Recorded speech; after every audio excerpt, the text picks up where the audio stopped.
You've been lied to about learning. If reading books, watching lectures, and taking notes actually worked, you'd already know everything you studied. The problem isn't your intelligence, it's that your brain is cheating you. Richard Feynman discovered a way to expose that lie and force the brain to learn for real. And once you see it, you'll never study the same way again. Most people believe they are learning when, in reality, they are only becoming familiar with words. The brain is incredibly good at creating a comforting illusion of understanding. You read a paragraph, watch a lecture, or listen to an explanation, and because the terms sound familiar, your mind quietly assumes that it understands the idea. This illusion feels convincing because recognition is easy and effortless, and the brain loves effortlessness. But familiarity is not knowledge. Feynman warned that this false sense of understanding is the most dangerous stage of learning, because once you believe you understand something, your curiosity shuts down. The brain stops asking questions, stops probing deeper, and stops growing. At that moment, learning doesn't just slow down, it completely stops. This illusion is reinforced by the way modern education and media work. Information is delivered smoothly, neatly organized, and often simplified just enough to sound clear without demanding real thought. When everything flows without friction, the brain feels safe. It nods along, agrees, and moves on. But Feynman believed that real understanding should feel slightly uncomfortable. If your brain never struggles, it is not learning, it is only absorbing surface-level patterns. True understanding creates tension because it forces the mind to confront what it cannot yet explain. That tension is not a flaw in the learning process. It is the signal that the brain is being stretched beyond its comfort zone. The illusion of understanding is especially dangerous because it hides itself behind confidence. You might be able to repeat definitions, quote formulas, or use technical language, yet still have no idea how or why something works. Feynman famously criticized this habit, calling it knowing the name of something without knowing the thing itself. When you rely on labels instead of meaning, your brain feels productive without actually building understanding. This false confidence becomes a mental trap. It prevents you from returning to the basics because you feel you are already past them.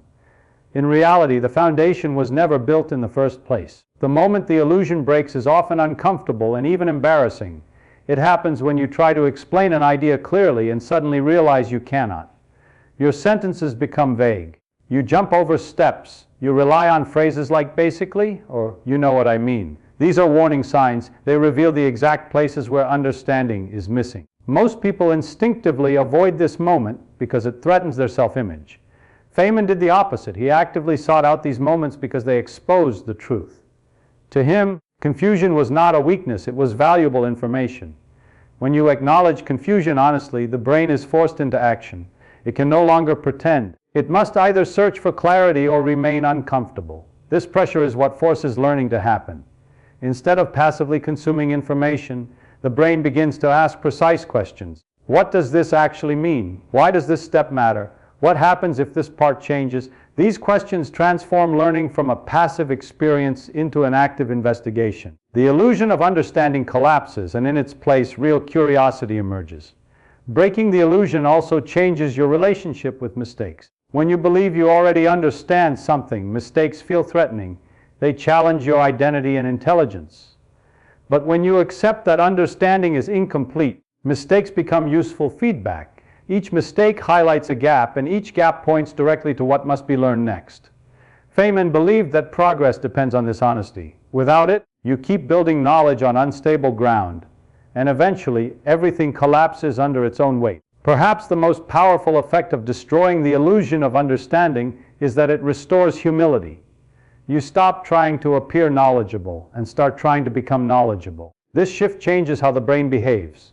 Instead of protecting ego, it becomes curious. Instead of memorizing answers, it searches for reasons. Over time, this habit rewires the brain to value depth over speed and clarity over comfort. Learning becomes slower at first, but dramatically more effective in the long run. In the end, the illusion of understanding is comforting, but it is a lie. It tells you that effort is unnecessary and that clarity has already been achieved. Feynman's genius was recognizing that this comfort is the enemy. By deliberately challenging what he thought he knew, he forced his brain into a state where learning was unavoidable. Once the illusion is gone, the mind has no place to hide. It must either understand or keep searching until it does. The moment you try to explain something in simple language, your brain is exposed. There is nowhere to hide, no technical terms to lean on, no memorized definitions to repeat. This is why Feynman believed that explanation is the ultimate test of understanding. When you can explain an idea clearly and simply, it means your brain has organized it into a coherent structure. But when you struggle to explain it, when your sentences collapse or become vague, your brain is revealing the exact limits of what you know. This struggle is not a failure of intelligence. It is the mechanism that forces learning to occur. Most people confuse complexity with depth. They assume that using advanced vocabulary or complicated explanations means they understand something at a high level.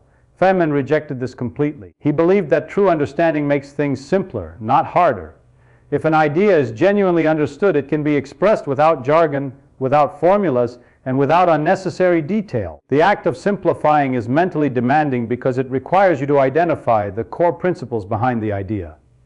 Your brain must decide what truly matters and what is merely decoration. This decision-making process is what strengthens understanding. When you attempt to explain a concept as if teaching a child, the brain is forced to slow down. It can no longer rely on recognition or familiarity. Instead, it must reconstruct the idea from the ground up. Every step must make sense on its own. If even one link in the chain is weak, the entire explanation collapses. This collapse is valuable. It tells you precisely where your understanding is incomplete. Instead of vaguely feeling confused, you now know exactly what needs attention. Learning becomes targeted and efficient rather than random and overwhelming. This method also transforms passive knowledge into active knowledge. Reading or listening creates the illusion that information has been absorbed, but explanation demands retrieval. The brain must pull ideas out of memory, organize them, and present them logically. Retrieval strengthens memory far more than repetition ever could. Each time you explain something in your own words, you reinforce neural pathways and make the knowledge more accessible. Over time, what once required effort becomes intuitive. This is not because the brain is memorizing more, but because it understands more deeply. Explaining simply also reveals hidden assumptions. Often, we think we understand something because we unconsciously accept certain steps without question. When explaining, those assumptions are exposed. You suddenly realize you cannot justify why one step follows another. This forces the brain to return to the source and rebuild the explanation correctly. Feynman believed that skipping steps is a sign of shallow understanding. Simplicity requires completeness. Nothing can be ignored and nothing can be taken on faith alone. Another powerful effect of explanation is that it removes fear from learning. Many people are afraid to admit confusion because they associate it with weakness. But when explanation becomes part of the learning process, confusion is expected and even welcomed. Each breakdown in explanation becomes an opportunity rather than a threat. This mindset encourages experimentation and curiosity. The brain becomes more willing to explore unfamiliar territory because failure is no longer punished as informative. Over time, this practice reshapes how the brain approaches new information. Instead of asking, "Can I memorize this?" it begins to ask, "Can I explain this?" That shift changes everything. Memorization fades quickly, but explanation builds understanding that lasts. Knowledge gained this way becomes flexible. You can apply it in new situations, adapt it to new problems, and connect it to other ideas. This flexibility is the hallmark of real learning. Feynman's genius was not that he knew more facts than others, but that he refused to accept explanations he could not make simple. By forcing himself to explain ideas clearly, he forced his brain to learn honestly. This habit creates a feedback loop. Explanation exposes gaps. Gaps drive curiosity. Curiosity leads to deeper understanding, and deeper understanding makes explanation even clearer. Once this loop begins, learning becomes unstoppable. The brain is no longer passively absorbing information, it is actively building meaning. That is why explaining simply is not just a study technique, it is the most powerful way to force the brain to learn anything. The brain does not change when it is comfortable. It changes when it is challenged. This is the idea at the heart of active struggle, and it is why Feynman believed that real learning cannot be passive. Watching, reading, and listening feel productive, but they allow the brain to remain relaxed. Information flows in, but the brain is not required to reorganize itself. Without effort, nothing new is built. Learning only becomes permanent when the brain is forced to work, and that work almost always feels difficult in the moment. Active struggle begins the instant you stop consuming information and start engaging with it. When you try to recall an idea without looking at your notes, When you write an explanation from memory, or when you attempt to solve a problem without guidance, the brain encounters resistance. That resistance is crucial. It signals that the brain is stretching beyond what it already knows. Feynman understood that this stretch is not a side effect of learning, it is the cause of learning. Without it, the mind simply circles around familiar patterns and never grows. Struggle also forces the brain to organize knowledge. When information is only received passively, it remains scattered and fragile. It exists as isolated facts that are easily forgotten. But when the brain must actively use information, it begins to connect ideas, prioritize what matters, and discard what does not. This organization strengthens memory and understanding simultaneously. The brain is not just storing information, it is reshaping itself to make that information usable. This is why struggling with a problem often leads to sudden clarity.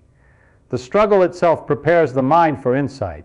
Many people avoid struggle because it feels like failure. When learning feels hard, they assume they are doing something wrong or that they are not smart enough.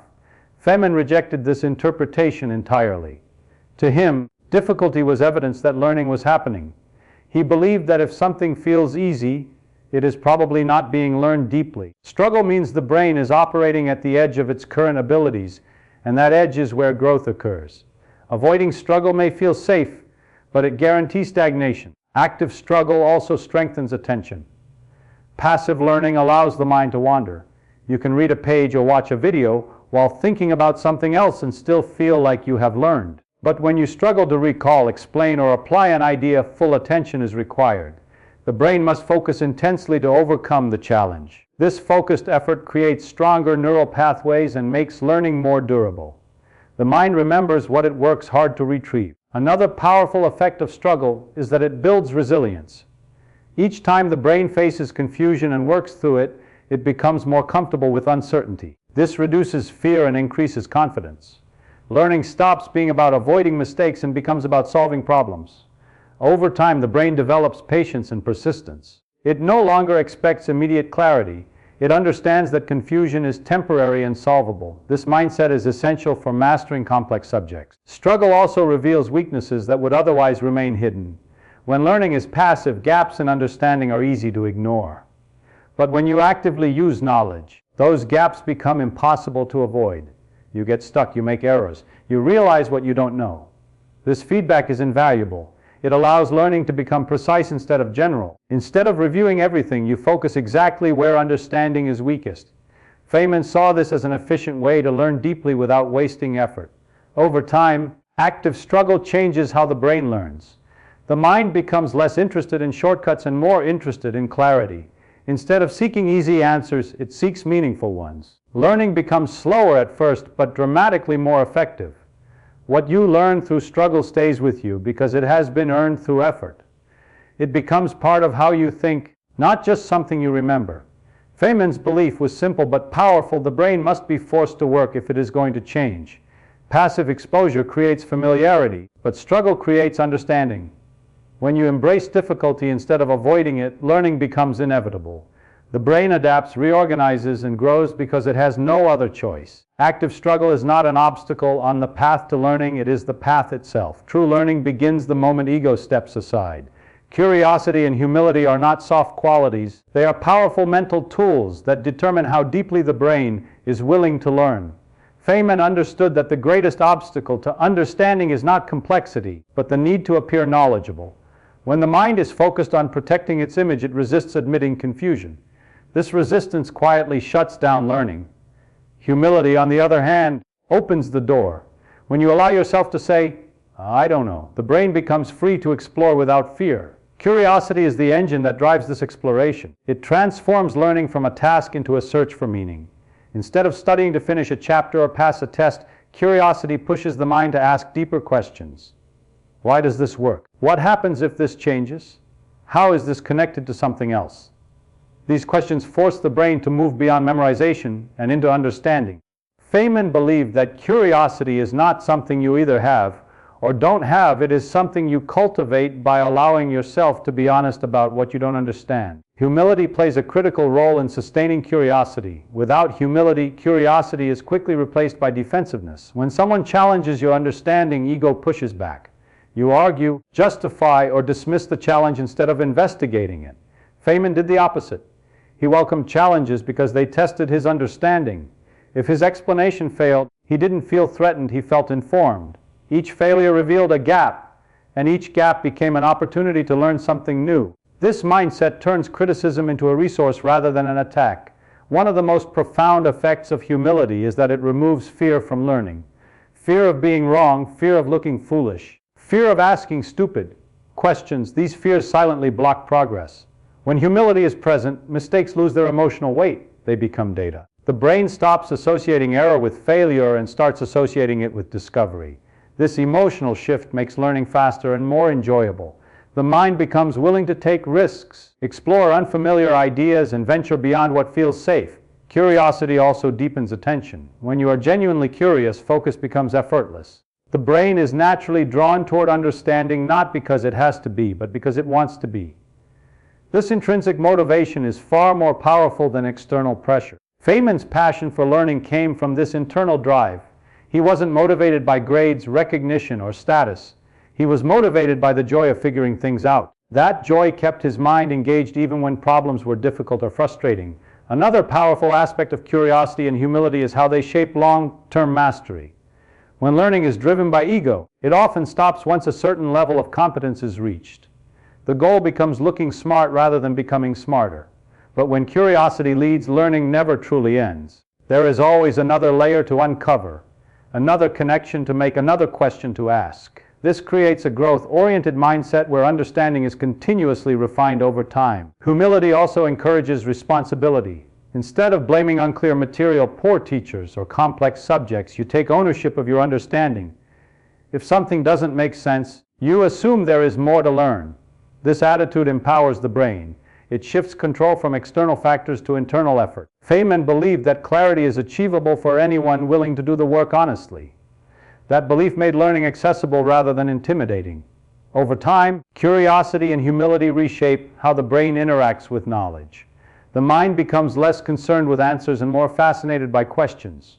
It becomes comfortable with uncertainty and confident in its ability to resolve it. Learning stops being about proving intelligence and starts being about building understanding. This transformation is subtle but profound. It changes not only how much you learn, but how you think. In the end, mastery is not built on certainty, but on curiosity guided by humility. Feynman's greatest strength was not his intellect, but his willingness to admit ignorance and chase understanding relentlessly. When ego steps aside, the brain becomes open, flexible, and powerful. That openness is what allows learning to go deep and stay permanent. Curiosity asks the questions, humility keeps the mind open, and together they create the conditions under which true mastery is inevitable.